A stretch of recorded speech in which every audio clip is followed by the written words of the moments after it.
The primary purpose of this series is to activate.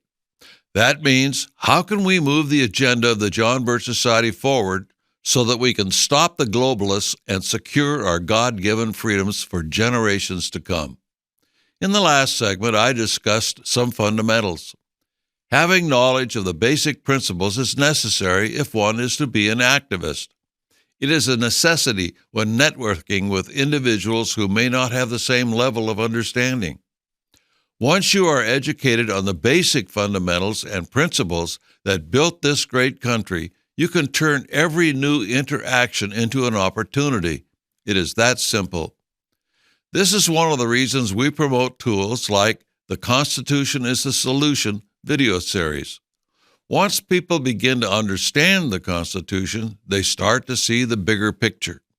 They have a better understanding as to how the Constitution can provide the solution to nearly every political problem out there. We must study and be aware of the fundamentals on which this country was founded, or we will lose our heritage. So, studying the Constitution and the Declaration of Independence is vital.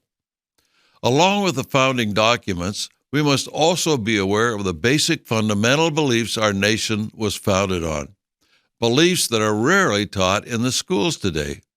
Nor are these fundamentals promoted within the general conservative movement in a manner which encourages understanding or the ability to discuss them with other people.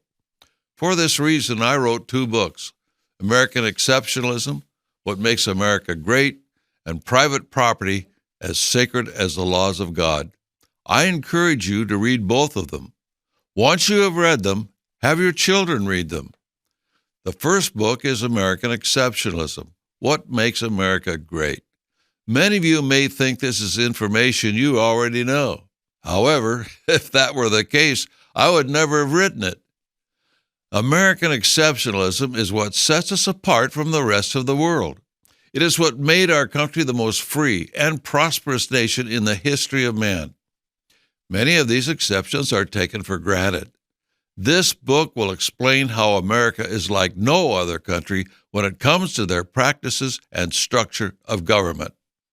As an example, no other country was founded on the principle that we get our rights from God, and God's laws are encoded within our laws. Another fundamental that our forefathers based our government on was the right to private property. This is why I recommend reading Private Property, as Sacred as the Laws of God. The idea of property rights has been slowly eroding away. Many schools only skim the surface of this topic or don't discuss it at all. If the fundamental rights of private property are no longer taught, we as Americans will lose this right completely. This presents a great danger to American liberty. It is also simple and interesting. As an example, I like to ask this question. What happens to you if you rent a property and don't pay your rent? Obviously, you are evicted. What if you own your property and don't pay your taxes? Again, you are evicted. What is the difference? What people do not realize is that due to the encroaching laws and regulations, the American people have been losing their property rights little by little. This is meant to be subtle. For those of you paying attention, you know that the elimination of private property was the first step in the Communist Manifesto. This is important information that everyone needs to know. If you read these 2 books, you will have the information necessary to talk to anyone about these subjects in a manner they can understand. So, if you don't already have these books, I encourage you to get them and read them. And once you do, get others to do so as well. Carry their message forward in your activities and your associations. The American people must understand the fundamentals on which this country was founded. If they don't, we will lose our freedom. It is that simple.